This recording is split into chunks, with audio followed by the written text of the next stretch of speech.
Startup कट्टा ते काय आहे, ते कुठे होणार आहे, ते कसं होणार आहे, या सगळ्याच प्रश्नांची उत्तरं द्यायला आज आपल्यासोबत विनीत बनसोडे सर आलेले आहेत. जसे हल्ली बरेच शोज आलेले आहेत जिकडे उद्योजक येतात आणि आपलं पिच करतात आणि जे इन्व्हेस्टर असतात ते त्यांना काही प्रश्न विचारतात आणि त्यांना इक्विटी देतात किंवा त्यांच्या बिझनेसमध्ये इन्व्हेस्ट करतात.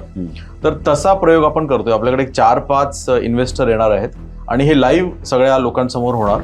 त्यामुळे ऍक्च्युली आपण जे म्हणतो की बिझनेस करण्यासाठी पैसे लागत नाही, तर ऍक्च्युली लागत नाही. तुमच्याकडे फक्त तो बिझनेस डिझाईन करण्यासाठी जी स्किल लागते किंवा जो अभ्यास लागतो तो जरी केला तरी खूप लोक पैसे लावतात.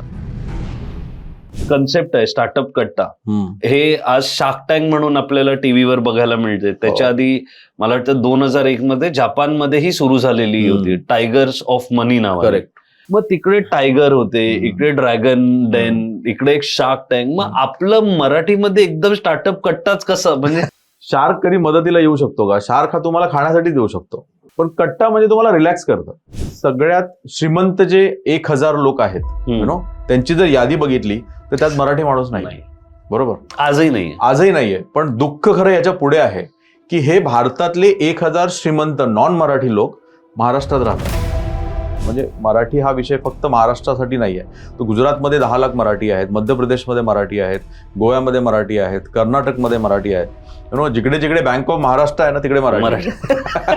सॅटर्डे क्लब चालतोच एनजीओ म्हणून. आपण एक रेजिस्टर्ड एनजीओ आहोत, त्यामुळे आम्ही सगळे कार्यकर्ते आहोत.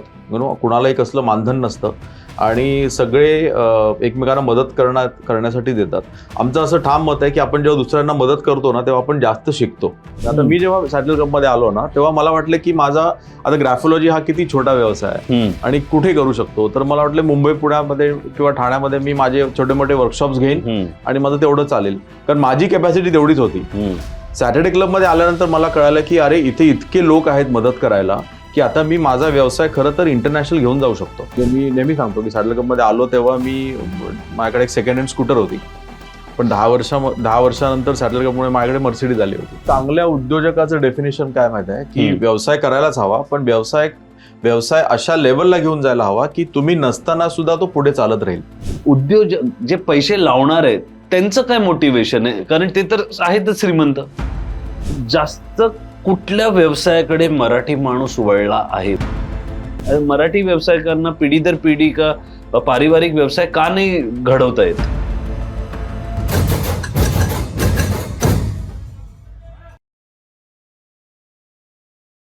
कोण बोलतं मराठी माणूस व्यवसाय करू शकत नाही? नुसता व्यवसाय करू शकतो आणि दुसऱ्या मराठी माणसाला का मराठी व्यवसाय करणारे नवीन लोकांना प्रोत्साहनही देऊ शकतो. कसं देऊ शकतो? कुठे होतात हे सगळं एक सॅटर्डे क्लब नावाची संस्था आहे. तुमच्यापैकी अनेकांना माहिती असेलच. सॅटर्डे क्लब ही संस्था आज 25 वर्षापासून आहे आणि ह्याच्याबद्दल अजून माहिती देणारे जे सॅटर्डे क्लबचे काही मेंबर्स आहेत ते आपल्या चॅनलवर आलेत आणि त्यांचे पॉडकास्ट तुम्हाला बघायला मिळतीलच, जिकडे तुम्हाला याच्याबद्दल थोडी जास्त माहिती मिळेल. आजचा आपला जो पॉडकास्ट आहे तो का खास आहे?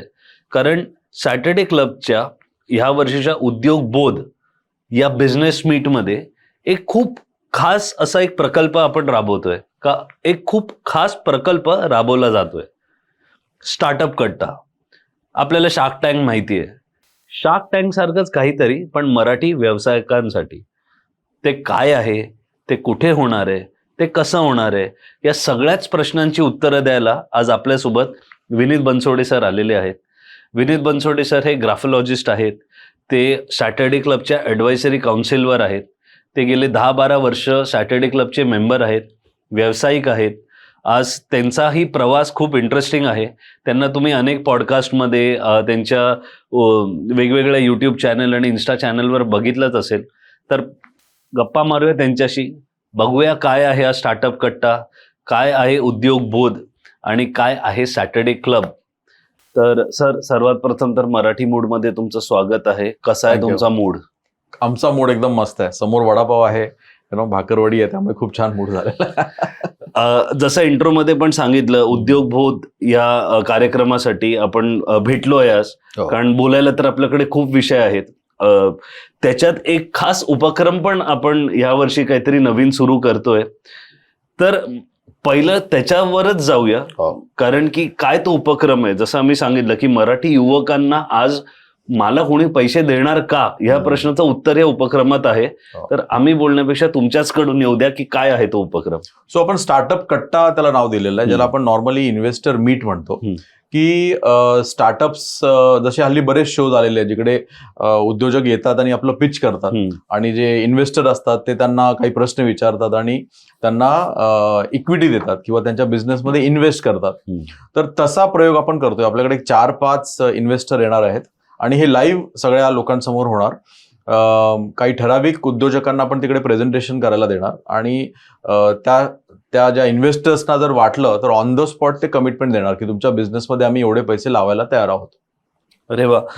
मग आता हे जे आता 14 तारखेला आपलं आहे, ह्याच्यासाठी कसं तुम्ही नवीन जे आहेत व्यवसाय करणारे लोकांना त्यांना तुम्ही कुठून शोधलं? ह्याचे जे गेस्ट आहेत, जे इन्व्हेस्ट करणार आहेत, त्यांच्याबद्दल आम्हाला तुम्ही थोडी माहिती देऊ शकता? ते कोण आहेत, काय का ठरले आहेत की अजून इन प्रोसेस आहे? नाही, सो हे सगळे इन्व्हेस्टर असे आहेत की जे मल्टिपल बिझनेसमध्ये आहेत, म्हणजे ज्यांचा टर्नओव्हर 500,000 करोड वगैरे आहे, अशा इन्व्हेस्टर्सना आम्ही बोलवतोय. त्यातली 2 नावं मी तुम्हाला सांगतो. ॲग्नेलो राजेश अथायडे हे सिरियल इन्व्हेस्टर आहेत. त्यांचे स्वतःचे 10-15 बिझनेसमध्ये इन्व्हेस्टमेंट केलेले आहेत.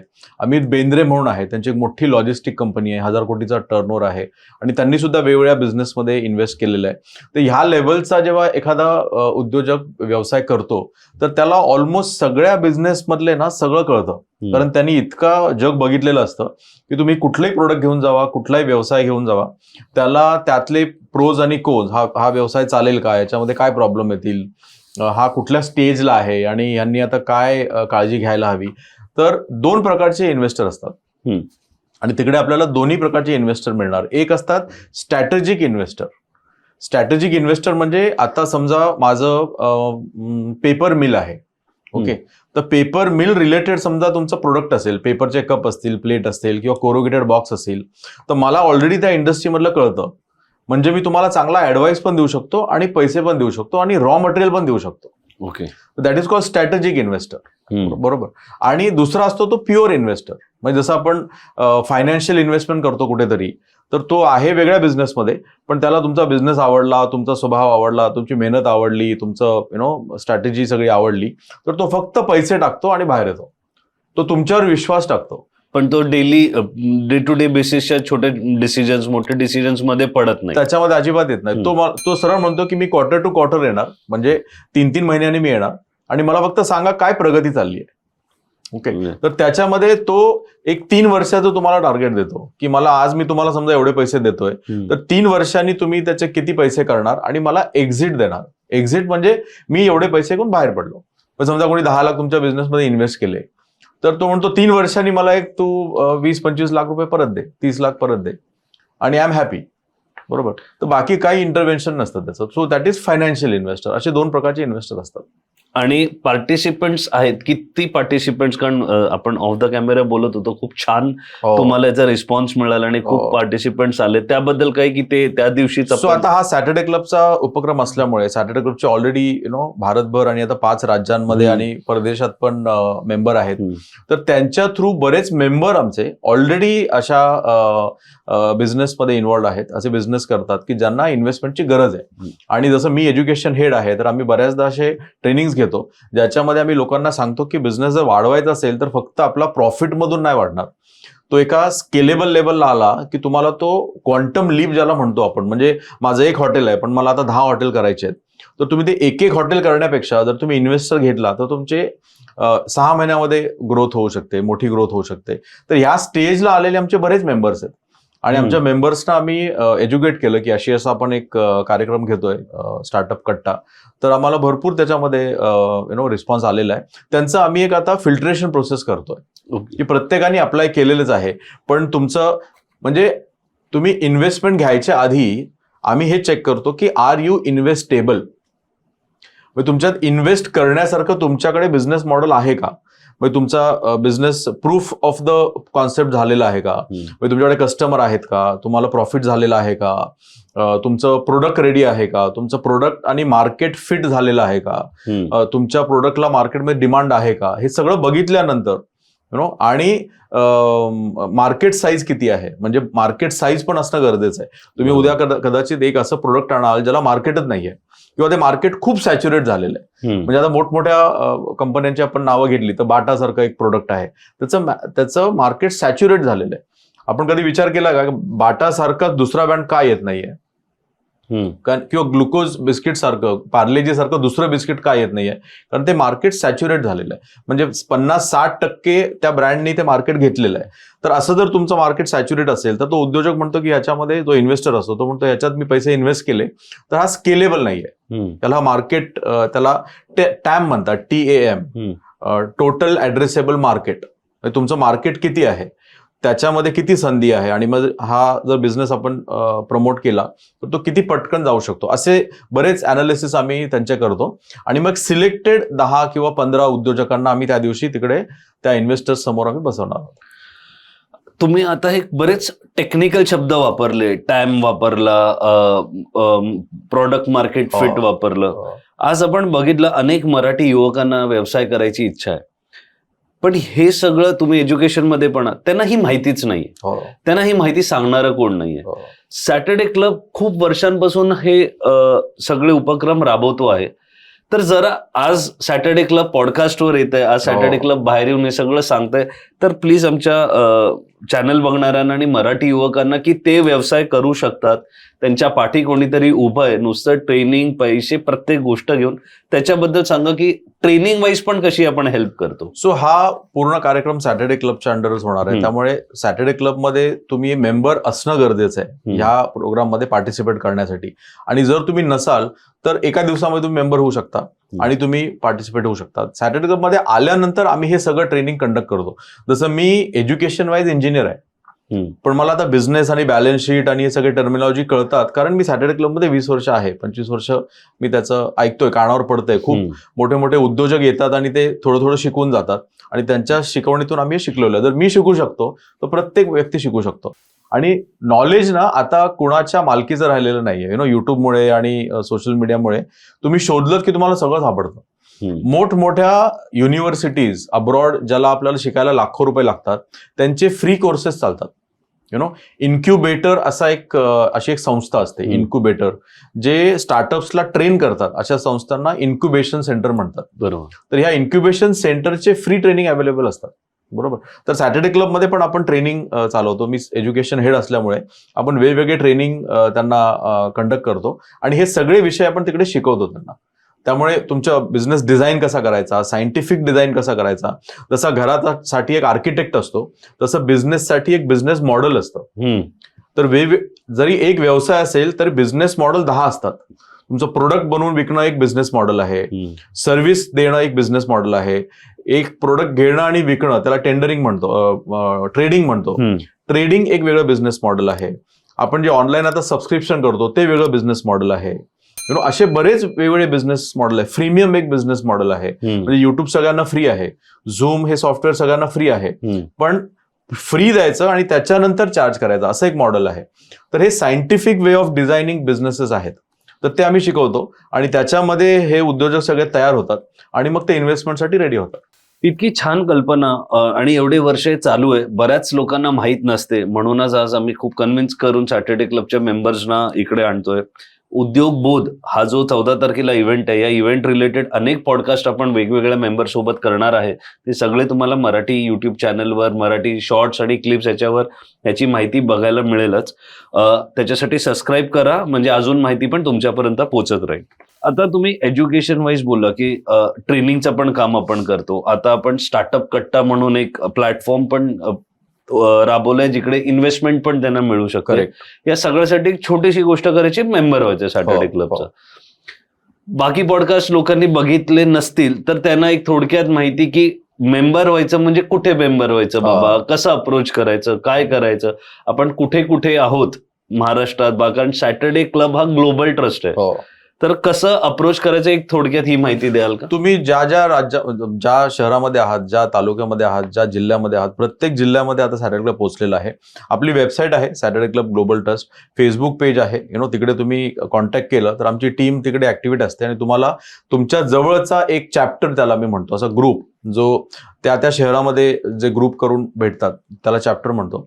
त्या चॅप्टरमध्ये तुम्हाला डायरेक्ट केलं जाईल आणि तिकडच्या जे लीडर असतात आमचे ते तुम्हाला कॉन्टॅक्ट करतील. त्यामुळे खूप सोपं आहे. तुम्ही गुगल करा आणि फक्त सॅटेलाइट क्लबची वेबसाईट शोधा आणि scjt.org सिम्पल वेबसाईट आहे. ती लिंक मध्ये तुम्हाला हो, वेबसाईट दिसेल पण आणि डिस्क्रिप्शन मध्ये त्याची लिंक पण तुम्हाला मिळेल. करेक्ट. तर आपण ऑलरेडी 5 राज्यांमध्ये आहोत. म्हणजे मराठी हा विषय फक्त महाराष्ट्रासाठी नाही आहे. तो गुजरातमध्ये 10 लाख मराठी आहेत, मध्य प्रदेशमध्ये मराठी आहेत, गोव्यामध्ये मराठी आहेत, कर्नाटकमध्ये मराठी आहेत. जिकडे जिकडे बँक ऑफ महाराष्ट्र आहे ना तिकडे मराठी. त्यामुळे आम्ही तो रूट फॉलो केला. कर्नाटकामध्ये आपली शाखा आहे. त्यामुळे जगभरातले मराठी हे करू शकतात आणि सॅटर्डे क्लब हा जगभरातल्या मराठी उद्योजकांसाठी आहे. आज सॅटर्डे क्लब म्हणतात 8,000 पेक्षा जास्त मेंबर्स सॅटर्डे क्लबचे आहेत. येस. 5 राज्यांमध्ये आहे आणि थोडं अर्ली अनाउन्समेंट आहे पण काही देशांमध्ये पण आता आपण दुबईमध्ये आहोत. आणखीन 2 नवीन देश आहेत. त्यासाठी 14 तारखेची वाट बघा. तुम्हाला नक्की कळेलच. आपण आता आज जो तुमचा एक एक्सपिरियन्स आहे की जे युवक आहेत जे येत आहेत आपल्याकडे, साधारण मराठी माणूस म्हटलं की व्यवसाय आणि मराठी माणूस हे नाही, कारण आपलं घरातून संस्कार तसे नसतात आणि आपल्याला म्हणजे एक व्यावसायिक म्हटल्यावर 16 तास 18 तास काम करणं आपलं थोडा ऍटिट्यूड तसा नाहीये. पण मग सध्या गेल्या काही वर्षात युवकांमधला तुम्ही आता एक एज्युकेशन जेव्हा शिकवता, काय तुमचा अनुभव आहे त्यांच्याशी इंटरॅक्ट करता, त्यांच्याशी गप्पा मारताना, की कुठल्या दिशेला आपला युवक सध्या आहे त्याची इच्छा व्यवसाय करायची की इच्छाच नाहीये? कारण ते पण खूप गरजेचं इच्छा असणं. नाही, आता मी 25 वर्ष सॅटर्डे क्लबमध्ये असोसिएट आहे आणि हे नवीन जे जनरेशन येत आहे ना त्या जनरेशनमध्ये खूप प्रचंड इच्छा आहे बिझनेसमध्ये येण्याची. कारण त्यांनी बघितलेलं आहे की नोकऱ्या किती कमी आहेत किंवा नोकरीमध्ये आपलं सक्सेस कोणीतरी डिफाईन करतं, पण बिझनेसमध्ये तुम्ही स्वतःचं ग्रोथ डिफाईन करू शकता. आणि मोठमोठ्या स्टार्टअप्सकडे बघून एक मोटिवेशन येतं. आधी क्लोज्ड इकॉनॉमी होती त्यामुळे संधी कमी होती. आता ओपन इकॉनॉमी झालेली आहे, सोशल मीडिया आलेलं आहे, तुम्ही तुमचं प्रोडक्ट भारतभर आणि जगभर पोहोचवू शकता. त्यामुळे नवीन उद्योजकांमध्ये, नवीन पिढीमध्ये उद्योजकीय इंटरेस्ट खूप आलेला आहे. आणि सध्या आमच्या मेंबर्समध्ये पण यंग जे उद्योजक आहेत ना त्याचं प्रमाण 50% आहे. त्यामुळे 30च्या खाली 30 पर्यंत अंडर 30 ऑलमोस्ट 50% सॅटर्डे क्लब आहे. अरे वा. आणि कुठल्या म्हणजे शहरातली मराठी युवक आहेत का 2 टायर सिटी, म्हणजे कुठून पार्टिसिपेशन जास्त आहे? इनफॅक्ट मुंबईमध्ये तर आहेच, पण खूप बी लेवल सिटीज किंवा सी लेवल सिटीज अशा ठिकाणी पण, जसं आता जळगाव सारख्या ठिकाणी आमच्याकडे 100 उद्योजक आहेत. धुळ्यामध्ये आमच्याकडे 250 लोकांचा ग्रुप आहे. सिन्नर, संगमनेर या ठिकाणी पण मोठमोठे ग्रुप आहेत. तर कोकणामध्ये आहे, अलिबागमध्ये आहे, इकडे नागपूरला, अमरावतीला ह्या सगळ्या ठिकाणी चॅप्टर्स आहेत. त्यामुळे सोशल मीडियामुळे काय झालंय ना, everybody is at equal level. Accessibility हा आता आधीसारखा शहरांपुरता राहिलेला नाहीये. त्यामुळे जिकडे जिकडे इंटरनेट आहे तिकडचा युवक हा उद्योजक व्हायला तयार आहे.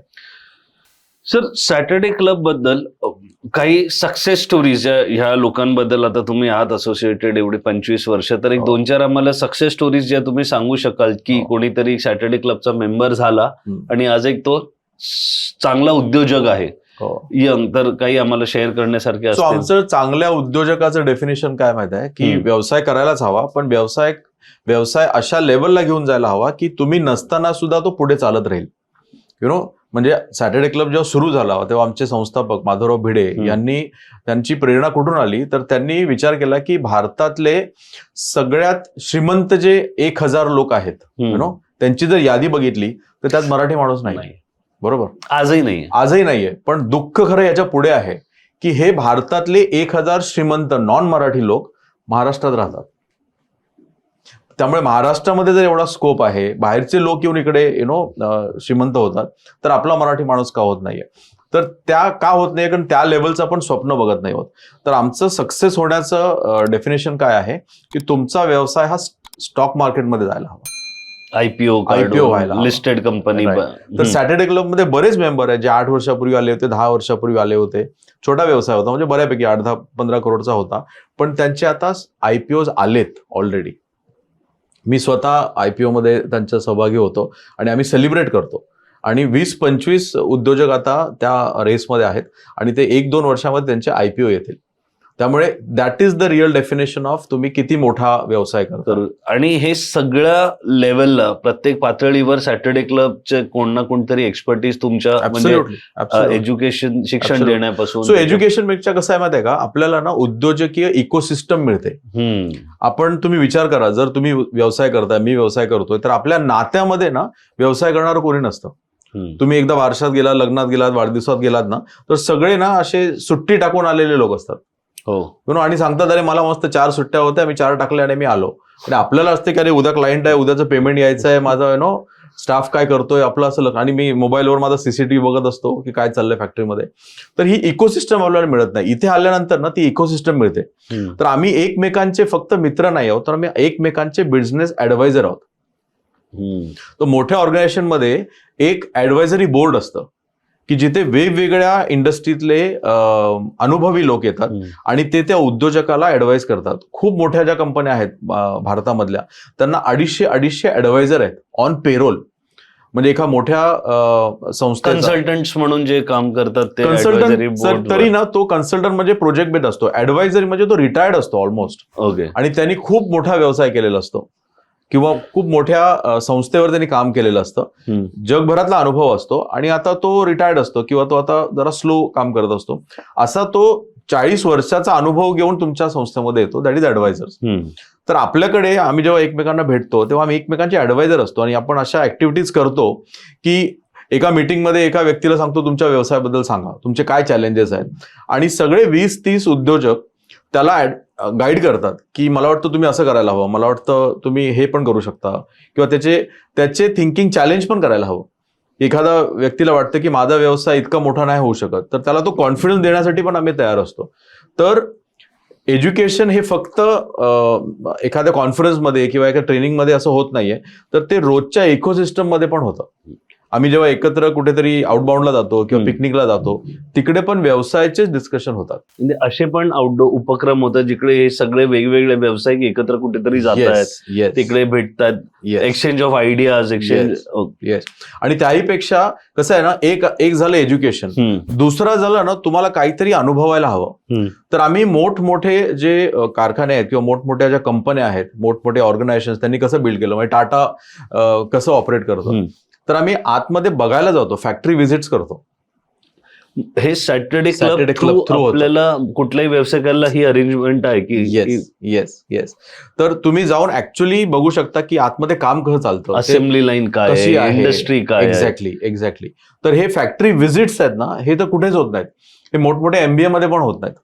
तर हे आम्ही घडवून आणतो आणि ह्या कंपन्यांकडनं पण आम्हाला खूप चांगला सपोर्ट मिळतो. त्यांनाही दाखवायचं असतं की आम्ही काय केलेलं आहे, ही आमची जॅपनीज टेक्नॉलॉजी, हे आमच्याकडे सिस्टम प्रोसेस असे केलेले आहेत, हे आम्ही असं सॉर्ट आउट करतो, ही आमची प्रोसेस आहे वगैरे वगैरे. तेही खूप अभिमानाने सांगतात. म्हणजे त्यांच्या पैशांनी जेवण वगैरे देऊन आम्हाला सांगतात. इतकं त्यांना पण सांगायचं असतं. तो मराठी माणूस आपला कुठेतरी आला. म्हणजे काय ना, की मला मुद्दा सांगायचा असा आहे की ज्ञान इतकं फ्री अवेलेबल आहे. लोक स्वतःहून बोलवतात, बसवतात, सगळं फिरवून दाखवतात आणि सांगतात की असं तुम्ही करू शकता. तर हा खरा ट्रेनिंगचा, म्हणजे ज्या बघितल्याशिवाय जो विश्वास बसत नाही ना, ती ऍक्टिव्हिटी सॅटर्डे क्लबमध्ये होते. म्हणजे खूप छान एक्सपोजर आणि जसं आपण बोललो बिझनेस नेटवर्किंग. कारण आज सर्वात महत्वाचं कुठल्याही व्यवसायाला आहे त्याचं जे नेटवर्किंग आहे, ज्याशी लोक भेटणं, या सॅटर्डे क्लब थ्रू होत आहे. आता आपण उद्योग बोध स्पेसिफिकच आज पॉडकास्ट करतोय, पण थोडं आपल्याला तुमच्याबद्दल थोडं बोलायला आवडेल. आणि थोडं ऑफ द कॅमेरा आपण बोलत होतो, एक सक्सेस स्टोरी जी तुम्ही तुमची सांगितली की काही लाखांच्या कर्जापासून आज मर्सिडीज. तर ह्या जर्नी बद्दल थोडक्यात, आणि तुम्ही त्याच्याबद्दल आम्हाला थोडं, कारण ती पण खूप मोटिवेशनल स्टोरी आणि इन्स्पायरिंग स्टोरी आहे की हा जो तुमचा प्रवास, तुम्ही पण त्याच ह्याच्यातून गेलाय. पण फ्रँकली स्पीकिंग ना, माझ्यासारख्या खूप स्टोरीज आहेत आणि सॅटर्डे क्लबमध्ये तर भरभरून स्टोरीज आहेत की ज्यांचं म्हणजे 180 डिग्री असं ना, 180 डिग्री शिफ्ट असा होऊ शकतो. मी 10 वर्ष नोकरी केली. माझं बॅकग्राऊंड साधं, माझे वडील गव्हर्नमेंट सर्वंट होते आणि 10 वर्ष नोकरी केल्यानंतर मी व्यवसाय सुरू केला आणि व्यवसायाचं नॉलेज नसल्यामुळे रिस्क घेतली आणि लॉस झाला. कुठला सांगू शकाल? मी ट्रेडिंगचा बिझनेस सुरू केला, प्रोव्हिजन स्टोअर्स म्हणजे एक डिपार्टमेंटल स्टोअर असतं ना ते सुरू केलं. आणि त्यातलं नॉलेज नव्हतं, थिन मार्जिन असतं ते आत्ता कळतं. त्यावेळी या बिझनेसमध्ये थिन मार्जिन असतं आणि बल्क बाईंग तुम्हाला करावं लागतं तरच तुम्ही व्यवसाय करू शकता, हे माहित नव्हतं. त्यामुळे जॉबमध्ये 10 वर्ष खूप वरच्या लेवलला गेल्यानंतर असं वाटलं की आपण आता काही करू शकतो. त्यामुळे रिस्क घेतली, खूप फायनान्शियल रिस्क घेतली आणि त्याच्यानंतर लॉस झाला. आणि लॉस झालेल्या माइंडसेटमध्ये मी सॅटर्डे क्लबमध्ये आलो आणि इथे आल्यानंतर कळालं की अरे व्यवसाय कसा करायचा असतो. आणि परत मी ते रिबिल्ड केलं. म्हणजे मी नेहमी सांगतो की सॅटर्डे क्लबमध्ये आलो तेव्हा माझ्याकडे एक सेकंड हँड स्कूटर होती, पण 10 वर्षानंतर सॅटर्डे क्लबमुळे माझ्याकडे मर्सिडीज आली होती. तर ही सक्सेस स्टोरी ही फक्त त्या लोकांमध्ये राहून, पॉझिटिव्ह मेंबर्समध्ये राहून किंवा ट्रेनिंग ऐकून किंवा बाहेरचे जे आम्ही गेस्ट स्पीकर बोलवतो त्यांच्या अनुभवातनं. मला समजा 30-40 लाख रुपये कर्ज होतं, पण मी अशा एका उद्योजकाला भेटलो तो म्हणतो माझ्याकडे 50 कोटीचं कर्ज होतं आणि ते मी फेडलं. तर जसं असतं ना, दुसऱ्याचं दुःख बघितलं मोठं की आपलं दुःख कमी वाटतं. तर तसं काहीचं झालं. आणि हे संस्कार होतात, ह्याला आम्ही ना इनटँजिबल बेनिफिट म्हणतो सॅटर्डे क्लबमध्ये. टँजिबल बेनिफिट म्हणजे जो तुम्हाला मोजता येतो. माझा एवढा व्यवसाय झाला, माझा टर्नओव्हर वाढला, मला ही ऑर्डर मिळाली. इनटँजिबल बेनिफिट ना म्हणजे तुमचा माइंडसेट चेंज होतो, पूर्ण तुमचा अप्रोच चेंज होतो, तुमच्यात प्रचंड पॉझिटिव्हिटी वाढते आणि तुम्हाला खूप अशक्य गोष्टी शक्य वाटायला लागतात. तो इनटँजिबल बेनिफिट होतो. तर त्या अशा संस्कारातनं आमची ग्रोथ झाली बिझनेसमध्ये. व्यावसायिकांसाठी खरोखर खूप छान संस्कार करणारी एक संघटना म्हणजे सॅटर्डे क्लब. आणि या सॅटर्डे क्लब बद्दल बाहेर माहिती येतेय, आमच्या माध्यमातून येते, याचे आम्हाला खूप खूप बरं वाटतंय. आणि अशा अनेक मला वाटतं सक्सेस स्टोरीज आहेत त्या आमच्या पॉडकास्ट थ्रू तुमच्यापर्यंत आम्ही पोहोचवूच पुढच्या काही महिन्यात आणि दिवसात. इकडून पुढे सर ग्राफोलॉजी पर्यंत जो तुमचा की ते कसं झालं? आता तो माझा व्यवसाय आहे, गेली 25 वर्ष तो मी करतो. मी खरं तर ज्यावेळी माझा जॉब करत होतो तेव्हाच ठरवलं होतं की जॉब आता बस झाला, आपण काहीतरी करूया. आणि एक हॉबी म्हणून मी याच्याकडे बघितलं होतं. ग्राफोलॉजी म्हणजे हस्ताक्षर का हँडरायटिंग? म्हणजे प्रेक्षकांना ज्यांना माहिती, ग्राफोलॉजी म्हणजे हँडरायटिंग अँड सिग्नेचर अनालिसिस, म्हणजे हस्ताक्षरातून मनोविश्लेषण, मराठीत सांगण्यासारखं. तर हे भविष्य सांगणं नाहीये किंवा हे तुमच्या स्टार्स सांगणं नाहीये, तुमच्या नंबर्स रिलेटेड नाहीये. ही सायकोलॉजिकल टेस्ट आहे. जशी आपण सायकोलॉजिकल टेस्ट घेतो, तुमच्या मेंदूचा तो प्रिंटआउट येतो. आणि सध्या आम्ही मोठमोठ्या कंपन्यांमध्ये रिक्रुटमेंट असिस्टंट करतो. म्हणजे एखादा व्यक्ती जर तुम्हाला जॉबवर घ्यायचा असेल तर तो माणूस कसा आहे, आपल्या कल्चरला फिट होतोय का, की हा फक्तच इंटरव्ह्यू देण्यामध्ये चांगला बोलतोय, की ऍक्च्युअली तो काम करेल, की हा फक्त ऑफिसमधूनच काम करेल, हा फील्डवर जाईल का, याची प्रामाणिकपणा किती आहे, याच्यामध्ये लिडरशिप आहे का, हा मेहनत किती करतो, हा स्ट्रॅटेजी चांगला करतो की हा डिसिजन चांगले घेतो. अशा 300-350 गोष्टी एका व्यक्तीबद्दल कळतात. आणि तो माझा व्यवसाय फक्त सहीवरून. आणि गेली 20-25 वर्ष माझा हा व्यवसाय. ह्या व्यवसायासाठी जर सर तुम्हाला कोणाला कनेक्ट करायचं असेल तर त्याच्यासाठी विनीत बनसोडे गुगल करा, तुम्हाला सगळं मिळेल. आम्ही आमच्या वेबसाईट आणि डिस्क्रिप्शन मध्ये डिटेल्स तर सगळे टाकूनच ठेवू. सो हे पण सांगतो मी, आता मी जेव्हा सॅटर्डे क्लबमध्ये आलो ना तेव्हा मला वाटलं की माझा आता ग्राफोलॉजी हा किती छोटा व्यवसाय आहे आणि कुठे करू शकतो. तर मला वाटलं मुंबई, पुण्यामध्ये किंवा ठाण्यामध्ये मी माझे छोटे मोठे वर्कशॉप्स घेईन आणि माझं तेवढं चालेल, कारण माझी कॅपॅसिटी तेवढीच होती. सॅटर्डे क्लबमध्ये आल्यानंतर मला कळालं की अरे इथे इतके लोक आहेत मदत करायला की आता मी माझा व्यवसाय खरं तर इंटरनॅशनल घेऊन जाऊ शकतो. आणि मी तेव्हा पहिल्यांदा ठरवलं, मी भारतभर पण विचार करत नव्हतो, मी तेव्हा ठरवलं की माझा व्यवसाय मला 10 देशांमध्ये घेऊन जायचा आहे. आणि माझे वर्कशॉप्स आता 10 देशांमध्ये चालतात. ऑनलाईन आमचे स्टुडंट्स असतात. स्केलेबिलिटीचा विचार आम्हाला शिकवला सॅटर्डे क्लबनी, की आपला व्यवसाय तुम्ही 7 समुद्रापलीकडे घेऊन जाऊ शकता. आणि त्याच्या रिलेटेड समोर इन्स्पिरेशन्स असतात की आपल्यातले मेंबर हा करू शकतो तर मीही करू शकतो, बरोबर. आणि ते आपल्याला गाईड करायला अवेलेबल असतात. मी असं केलं, मी हे केलं, मी असं. आणि हे हँड होल्डिंग आपल्याला मिळतं. त्यामुळे खूप चांगलं बॉन्डिंग होतं आणि खूप आपुलकीने एकमेकांना शिकवलं जातं की कसा व्यवसाय व्हायला हवा. आणि तुम्ही जर विनीत बनसोडे सरांचं लिंक्डइन पेज बघितलं तर हे सगळे मोठमोठे ब्रँड्स आणि याची माहिती तुम्हाला त्याच्यात मिळेलच, की अनेक जागेवर त्यांनी पॉडकास्ट नाही वर्कशॉप घेतलेत. मला वाटतं 10,000 पेक्षा जास्त स्टुडंट्स आणि लोकांनी त्याचं हे पण घेतलं. तर हे सॅटर्डे क्लब बद्दल आपण बोललो, हा जो उपक्रम आहे त्याच्याबद्दल बोललो, उद्योगबोध आपला आहे 14 तारखेला कार्यक्रम त्याबद्दल बोललो. एक प्रश्न होता सर, ही जी कन्सेप्ट आहे स्टार्टअप कट्टा. हम्म. हे आज शार्क टँक म्हणून आपल्याला टीव्हीवर बघायला मिळते. त्याच्या आधी मला वाटतं 2001 मध्ये जपानमध्येही सुरू झालेली होती, टायगर्स ऑफ मनी नावाने. करेक्ट. मग ड्रॅगन्स डेन आणि हो. असं सगळं नावाने युरोपमध्ये होतं, युरोपमध्ये डेन होतं. गेली. मग तिकडे टायगर होते, इकडे ड्रॅगन डेन, इकडे एक शार्क टँक. मग आपलं मराठीमध्ये एकदम स्टार्टअप कट्टाच कसं म्हणजे म्हणजे ते पण नाव ही सगळी ना, ही सगळी अशी भयानक नाव आहेत. Tiger, den, shark. पण ते कसं लोकांना त्याच्यामुळे वाटतं ना, शार्क म्हणजे कसं ना, शार्क हा मदतीला येऊ शकत नाही. शार्क कधी मदतीला येऊ शकतो का? शार्क हा तुम्हाला खाण्यासाठी देऊ शकतो, बरोबर. किंवा टायगर आहे, टायगरला आपण असं प्रेमाने त्याला त्याच्याकडनं माया अपेक्षित नाही करू शकत. पण कट्टा म्हणजे तुम्हाला रिलॅक्स करतं. गप्पा करूया, खांद्यावर हात टाकूया, समजून सांगूया, थोडंसं मायाने समजून सांगूया, म्हणून तो कट्टा हा आपण शब्द ठेवला, की थोडंसं रिलॅक्स वातावरण, घाबरून जायची गरज नाहीये. आणि आपल्याकडे ऑलरेडी ना पैसा म्हटलं की लोकांना खूप भीती वाटते आपल्याकडे, आणि आपल्या संस्कारामध्ये असं आहे की एक पैशाचं कर्ज नाही कोणाचं, कोणाचे पैसे घेतलेले नाही, यात अभिमान आहे. पण तसं नाहीये खरं तर. आमचे ट्रस्टी आहेत हावरे सर, तर त्यांनी पुस्तक लिहिलंय की पैसा तुमचा आणि व्यवसाय तुमचा आणि पैसा दुसऱ्याचा. तर अशा कॉन्सेप्टनीच व्यवसाय केला जातो. Always the money has to be from somebody else, other people money, त्याला ओपीएम म्हणतो. तर हे कसं घ्यायचं हे घेण्यासाठी ऑलरेडी पैशाची भीती आहे, आणि त्यात जर असं एक भयानक नाव ठेवलं तर आणखीन लोक घाबरतील. म्हणून तो कट्टा म्हणजे थोडंसं गप्पा मारूया, चहा पिऊया, डिस्कशन करूया, अशा उद्देशाने तो आपण कट्टा ठेवतो. म्हणून आमच्यासारखं तुम्हाला जर हा प्रश्न पडला की स्टार्टअप कट्टा नाव का, त्याचं उत्तर आपल्याला मिळालेलं आहे. तसं तुम्ही सरांबद्दल बोललात, ते पण आपल्या पॉडकास्ट सिरीजमध्ये आहेत, आणि ते पण त्या पुस्तकाबद्दल आणि अशी माहिती देणार आहे, तोही एपिसोड तुम्हाला आमच्या चॅनलवर बघायला मिळेल. आता हे ह्या 14 तारखेला इव्हेंट होणार आणि ह्याची सगळी माहिती, व्हिडिओज वगैरे बाहेर येतीलच.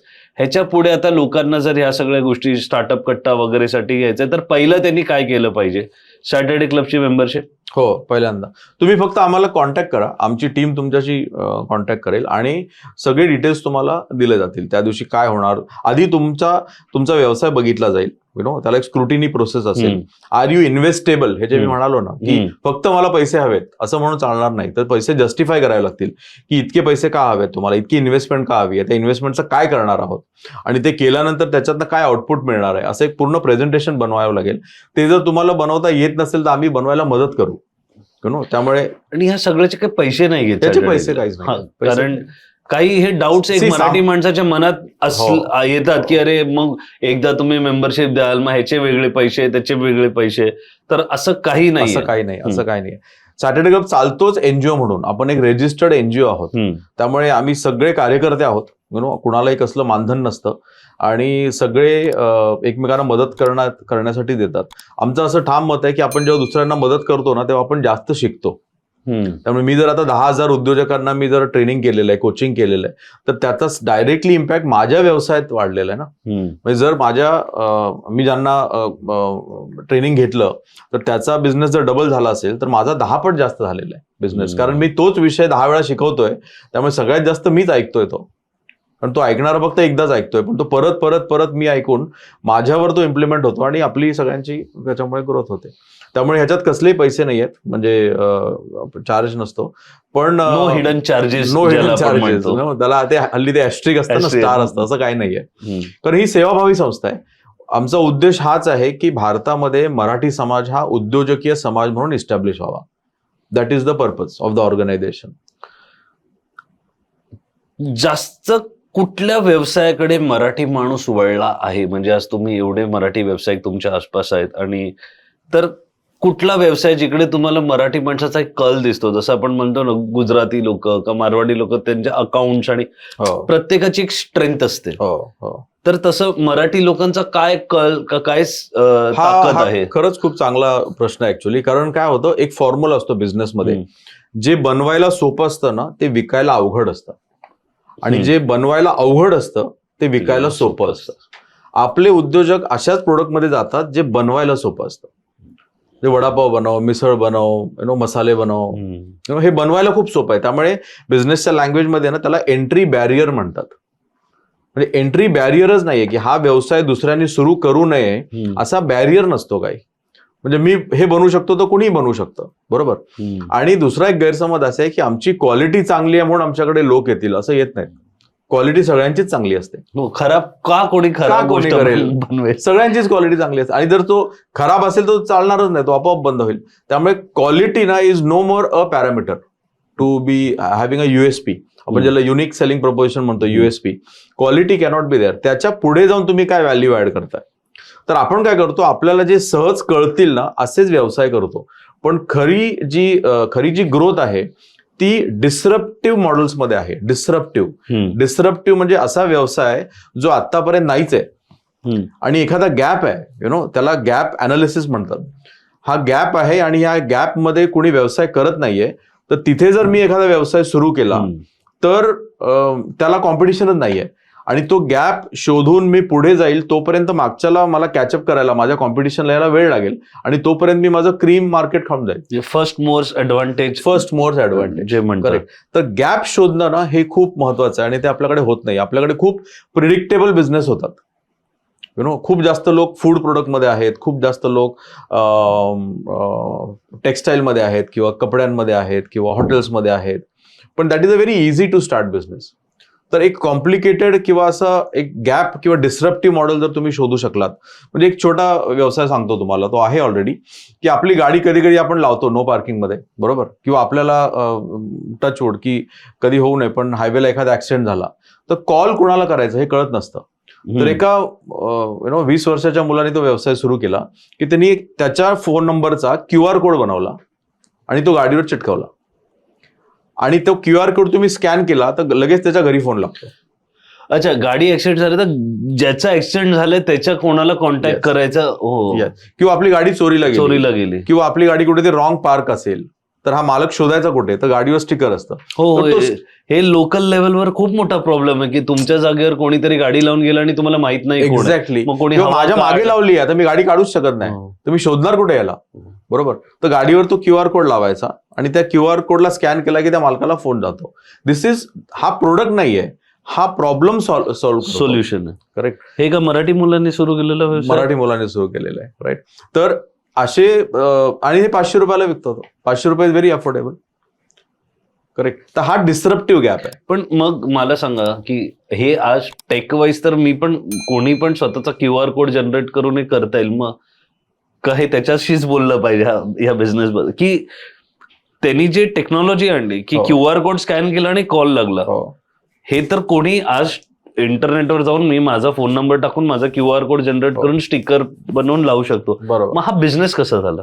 पण ह्याला त्यांनी आता बाजूला इकोसिस्टम दिली ना, त्याच्यामध्ये त्यांनी अँब्युलन्सचा नंबर पण टाकला, तुमच्या 5-6 नातेवाईकांचा नंबर टाकला, तुमचं आधार कार्डची लिंक टाकली, तुमच्या ड्रायव्हिंग लायसन्सची लिंक टाकली. असं करून त्या एका QR मध्ये सगळंच मिळतं. आणि हे आपल्याला काही न करता, म्हणजे तुमच्या 4 गाड्या असतील तर तुम्ही घरी बऱ्याच आपल्याकडे पार्सल येतं आणि तो पार्सल परत जातात, तर तुम्ही दारावर लावला तर तो डिलिव्हरी बॉय तुम्हाला स्कॅन करतो, सांगतो आपका पार्सल आहे. तर याचे वेगवेगळे त्यांनी उपाय शोधले. काय नाव आहे याचं? आम्हाला त्याला एक शाउट आउटही द्यायला आवडेल. मी सांगतो, मला एक्झॅक्टली आता कॅच होत नाही. आपल्या लगेजवर लावू शकतो आपण. लगेज म्हणजे आता ते बेनिफिट्स दिसायला लागले. तर ही खूप छान संकल्पना आहे आणि अशा संकल्पना मुद्दा असा होता की कुठल्या प्रकारच्या व्यवसायात जायला हवं का कल आहे तर तो खूप सोप्या बिझनेस कडे आहे थोडासा. तर असं डिस्क्रिप्टिव्ह मॉडेल काहीतरी बनवायला हवं. 100 बिझनेसचा अनालिसिस करायला हवा आणि आपल्या आजूबाजूला बघायला हवं की लोकांना काय त्रास आहे आणि त्या त्रासाचं सोल्युशन म्हणजे आपलं प्रोडक्ट असायला हवं. अशा गोष्टीसाठी पण सॅटर्डे क्लब मदत करतो तुम्हाला की बाबा हे 20 आयडिया आहेत की तुम्हाला व्यवसाय करायचा आहे, इच्छा आहे, तुमची मेहनत करायची तयारी आहे, सगळं आहे. येस. मग करायचं काय माहित नाही, मग अशा वेळेला सॅटर्डे क्लब. तो सॅटर्डे क्लब मध्ये ना मेंटोरिंग नावाचा एक प्रोग्राम चालतो. 1 वर्षभराचा जसा MBA कोर्स चालतो तसा बिझनेस साठी एक आपण मेंटोरिंग प्रोग्राम डिझाईन केलेला आहे.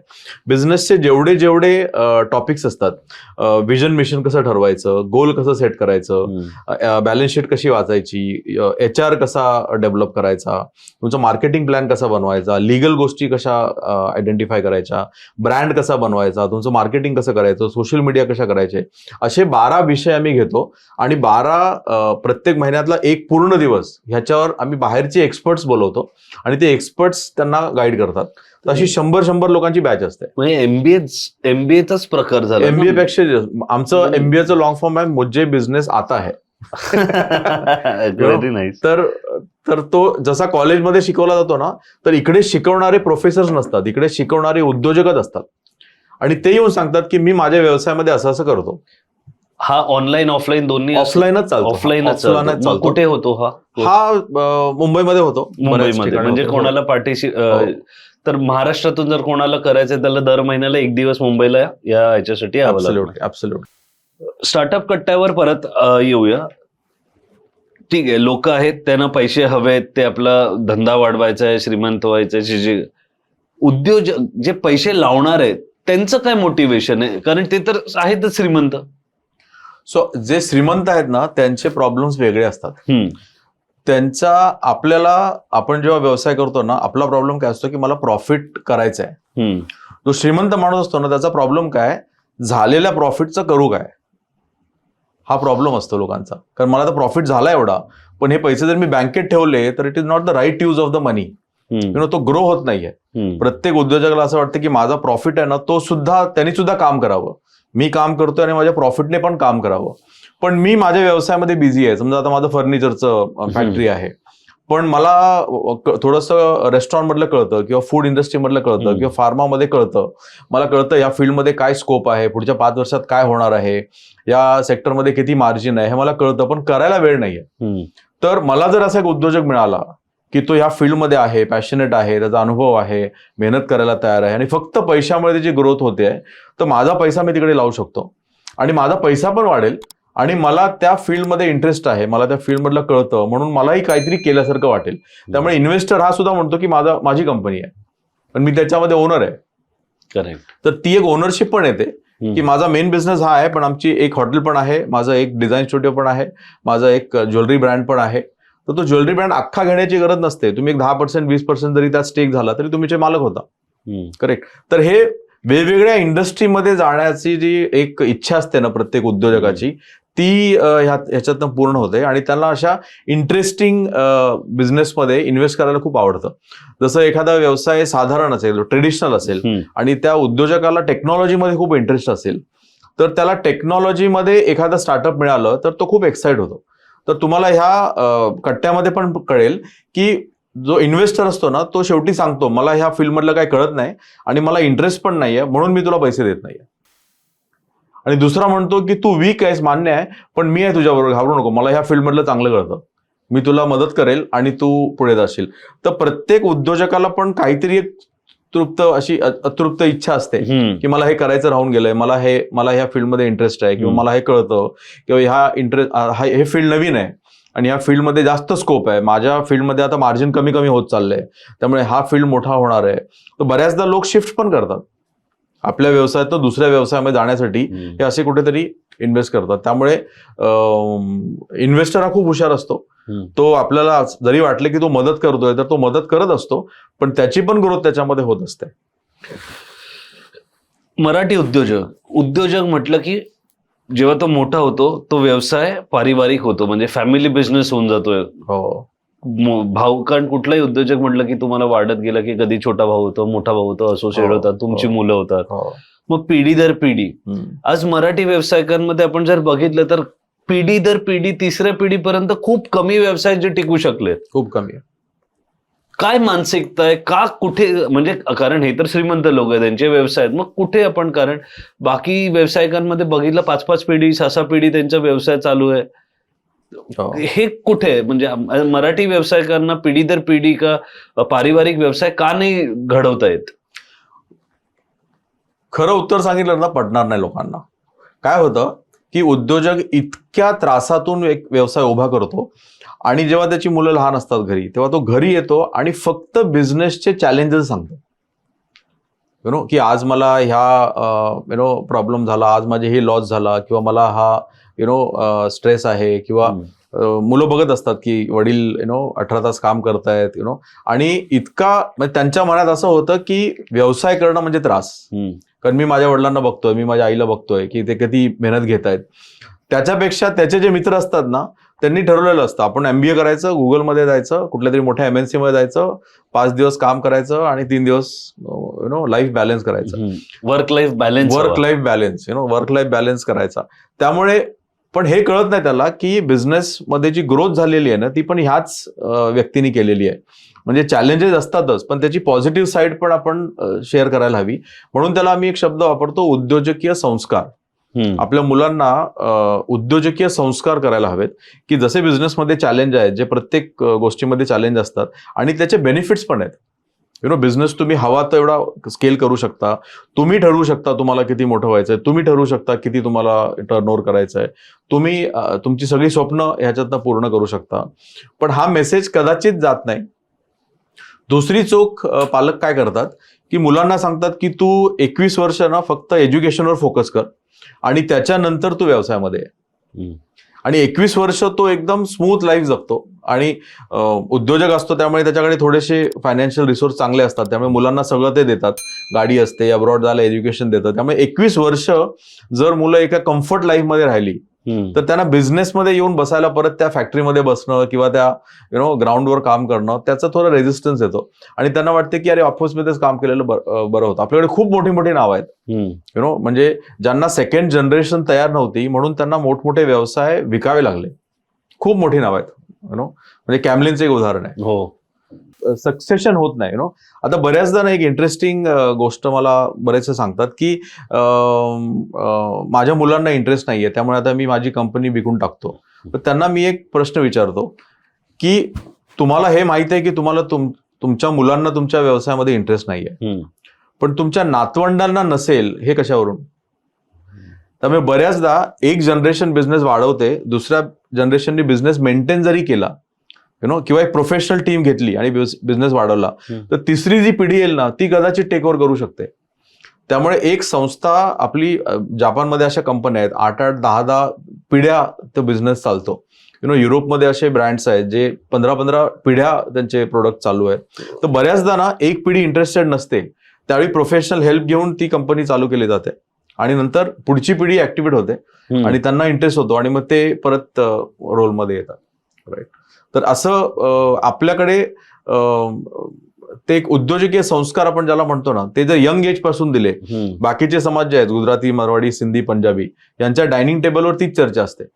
व्याजाने किती पैसे घेतले आणि बँकेत काय आपलं सेटअप आहे, आपण काय परचेस करतोय, आपलं प्रॉफिट किती आहे, हे डिस्कशन्स त्यांच्या कानावर पडत असतात, कारण काका मामा तेच बोलत असतात सगळे.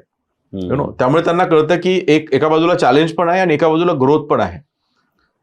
तर हे संस्कार मला वाटतं आपण करायला हवे. संस्कारावरून वाटत त्यांच्यामध्ये पण 21 वर्षापर्यंत लक्झरी लाईफ किती दिली तरी त्यांना दुकानावर येऊन बसणं हे कंपल्सरी असतं. 10वीच्या सुट्टीमध्ये त्यांना गल्ल्यावर बसावंच लागतं. आपल्याकडे 10वीची सुट्टी आली की निघतात देशाच्या बाहेर का फिरायला, पर्यटनाला. असो, तर अशा खूप काही व्यवसाय निमित्त आपण गोष्टींवर बोललो. सॅटर्डे क्लब काय काय करते. हा जो एपिसोड आपला आहे हा उद्योग बोध या इव्हेंट आणि स्टार्टअप कट्टा स्पेसिफिक. आज सर तुम्ही इकडे आलात. स्टार्टअप कट्टा म्हटल्यावर मराठी व्यावसायिकांमध्ये एक प्रश्न येतो की माझी काही ओळख नाही, माझ्याकडे कोलॅटरल ठेवायला काही हे नाहीये. बरोबर. मग अच्छा, लॉसची भीती आहे, परत मी कर्जात बुडीन आणि एक ते कर्जाचा पण एक स्ट्रेस असतो, कारण जसं म्हणाल त्या संस्कारच नाहीये.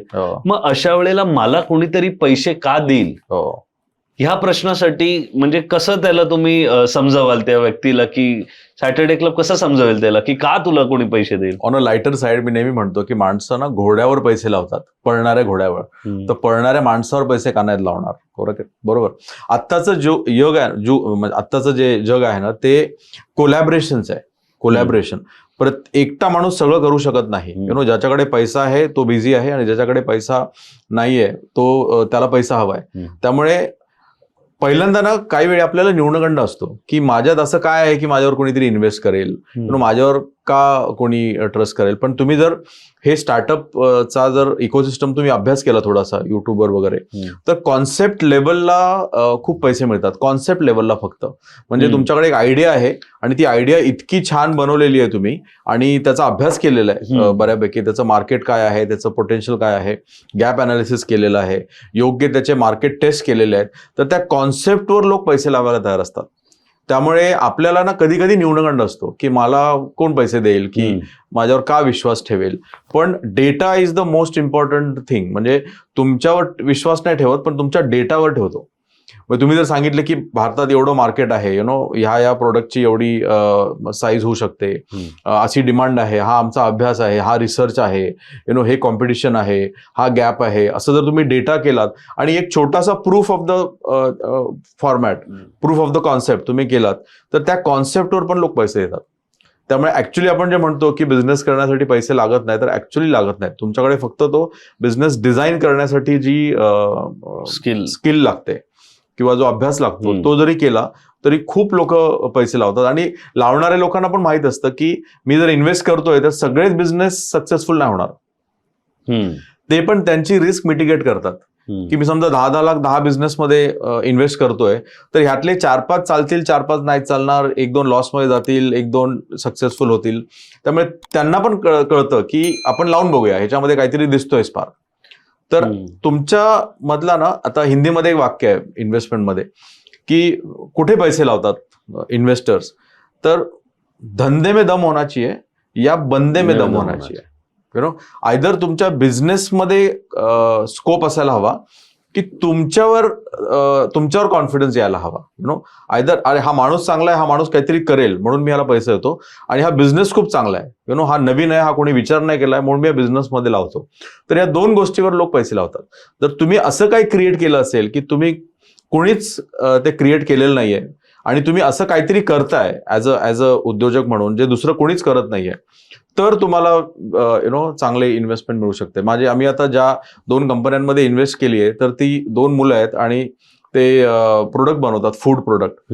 तर त्यांनी घर सोडून फॅक्टरीमध्येच राहतात 24 तास. आता हे त्या इन्व्हेस्टर्सना खूप आवडलं की 22-23 वर्षामध्ये तुम्हाला दुसरा कुठलाच छंद नाहीये किंवा इच्छा नाहीये किंवा बाकीचे जे आपले हे असतात ते काहीच नाहीये. तुम्ही 24 तास फॅक्टरीमध्येच राहताय, फॅक्टरीमध्ये राहतात ते अक्षरशः 24 तास. इतकं डेडिकेशन, म्हणजे बंदे में दम आहे, म्हणून त्यांना इन्व्हेस्टमेंट मिळाली. तर इन्व्हेस्टर काय बघतो ना, ह्याचा पण थोडा अभ्यास केला तर इन्व्हेस्टमेंट मिळणं खूप सोपं आहे. That is one. दुसरं, बऱ्याचदा ना लोक 3-4 इन्व्हेस्टरकडे जातात आणि त्यांनी जर नाही मिळालं तर म्हणतात की मला कोणीच पैसे देत नाहीये.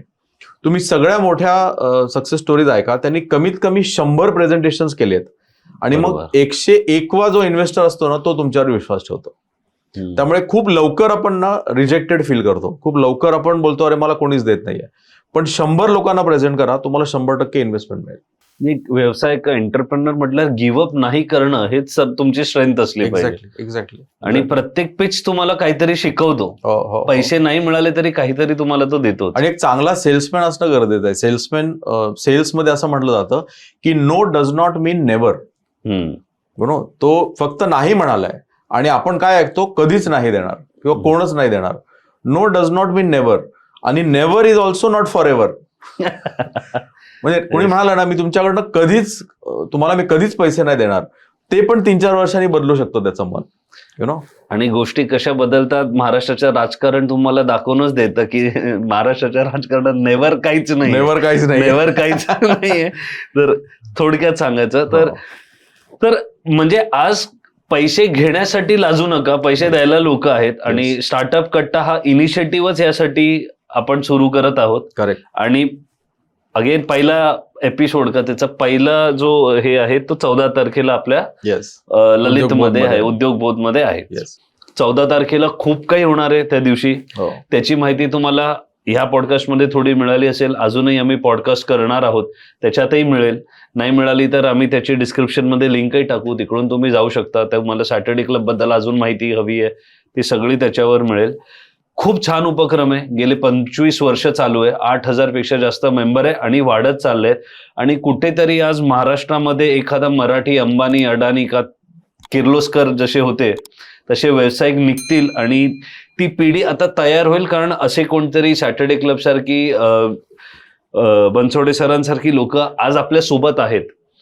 आज एपिसोड सर इकडेच संपवूया. परत आम्हाला तुम्हाला भेटायचंय आणि त्यावेळेला आपला विषयही आहे की आपण एक वेगळा इकोसिस्टम आणि वेगळं टॉपिक घेऊन बोलणार आहोत. बरोबर. आजचा एपिसोड इकडेच थांबूया. सॅटर्डे क्लब बद्दल तुम्हाला जी काही माहिती हवी असेल त्याची वेबसाईटची लिंक तुम्हाला स्क्रीनवर येईलच, डिस्क्रिप्शन मध्ये असेलच. तुम्ही जा, तुम्ही ज्या शहरातून आहे त्या शहराच्या चॅप्टरला तुम्ही रीच करा.